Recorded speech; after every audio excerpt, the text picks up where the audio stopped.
प्राचीन समय में कुरु वंश के एक महान राजा प्रतीप थे। वे धर्मनिष्ठ, सत्यवादी और प्रजा के हितैषी राजा थे। उनके 3 पुत्र हुए, देवापी, शंतनु और बाहलिक। देवापी ने संन्यास ले लिया और बाहलिक ने अलग राज्य संभाल लिया। इसलिए राजा प्रतीप के उत्तराधिकारी बने शांतनु। शांतनु और गंगा का मिलन। महाराज शांतनु अद्वितीय योद्धा और धर्मात्मा थे। एक दिन वे गंगा नदी के किनारे घूम रहे थे, तभी उन्होंने एक दिव्य सुंदरी को देखा। वो कोई और नहीं बल्कि स्वयं देवी गंगा थी। शांतनु उनका रूप देख मोहित हो गए और विवाह का प्रस्ताव रखा। गंगा ने शर्त रखी कि वे जो भी करेगी, शांतनु कभी उनसे कोई प्रश्न नहीं पूछेंगे। राजा ने शर्त स्वीकार कर विवाह कर लिया। शांतनु और गंगा का जीवन सुखी रहा। उनके कई पुत्र हुए, लेकिन गंगा ने अपने हर पुत्र को जन्म के बाद नदी में प्रवाहित कर दिया। शांतनु ये देखकर व्यथित होते रहे, लेकिन अपनी शर्त के कारण कुछ नहीं कह सके।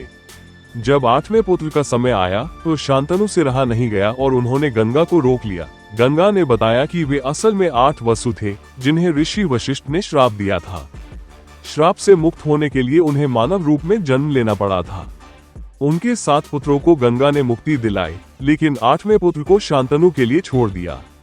ये पुत्र था देवव्रत, जिसे बाद में भीष्म के नाम से जाना गया। भीष्म का नामकरण और वचन, देवव्रत बड़े हुए और महान योद्धा, विद्वान और धर्मनिष्ठ बने। एक दिन शांतनु को सत्यमती नामक एक मछुआरे की पुत्री से प्रेम हो गया, लेकिन मछुआरे ने विवाह की शर्त रखी कि उसकी बेटी का पुत्र ही राजा बनेगा।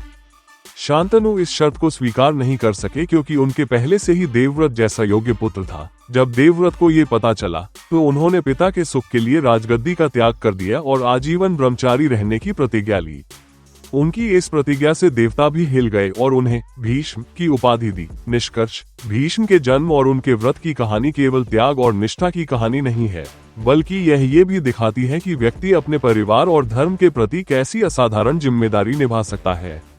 यही गुण उन्हें महाभारत के सबसे सम्माननीय पात्रों में से एक बनाते हैं। जानकारी और रोचक वीडियो के लिए हमारे चैनल को सब्सक्राइब करें और नए अपडेट्स सबसे पहले पाएं।